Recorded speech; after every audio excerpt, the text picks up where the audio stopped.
Hi friends, இன்றைக்கி நம்ம இப்போ கோரல்ட்ராவில் சர்க்கிள் டிசைன் வந்து எப்படி போடலான்னு சொல்லிட்டு பார்ப்போம். ஒரு பேஜ் பார்டருக்கலாம் ஒரு சர்க்கிள் போட்டுக்கோங்க. அதுக்கு வந்து ஒயிட் கலர் கொடுத்துப்போம். அந்த சர்க்கிளையே கண்ட்ரோல் D கொடுத்துக்கிட்டு அதோட கொஞ்சம் சின்னதாக வச்சுப்போம். பார்த்து சரிசமாக வச்சுக்கோங்க. வச்சுட்டு இப்போ இது ரெண்டுத்தையும் நம்ம ஹேர்லைன் வச்சுப்போம். அப்போ தான் நம்மளுக்கு தெரியும். இதில் வந்து ட்ரிம்முன்னு கொடுத்துருங்க. ட்ரிம்முன்னு கொடுத்துட்டு இதை எடுத்துட்டோம்னா இது க்ளோஸ் ஆயிரும்.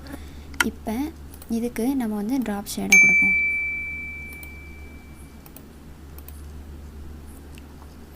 கொடுத்தாச்சா? இப்போ இதுக்கு வந்து நம்மளுக்கு அவுட்லைன் வேணும்.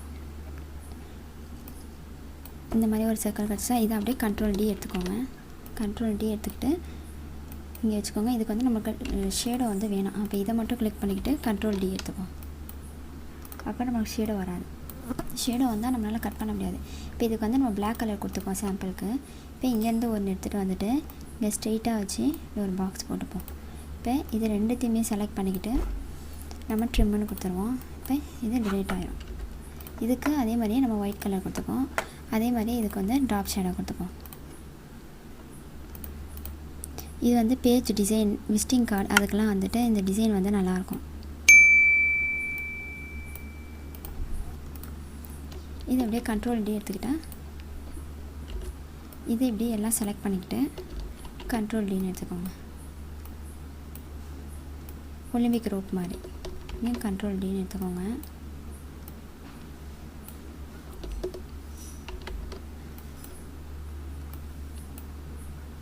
இந்த மாதிரி நம்மளுக்கு எங்கெங்கே வேணுமோ அங்கங்கே வச்சுக்கலாம். இது வந்து எட்ஜில் வர்றதுக்கெலாம் இந்த மாதிரி நம்ம வச்சுக்கலாம்.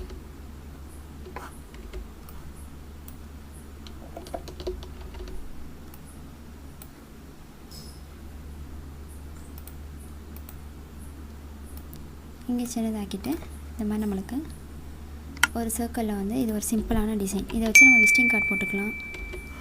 A4 ஷீட் புக் டிசைன் கூட பண்ணிக்கலாம். ஃப்ரண்ட் புக் டிசைன் இருக்கலாம், அது கூட பண்ணிக்கலாம்.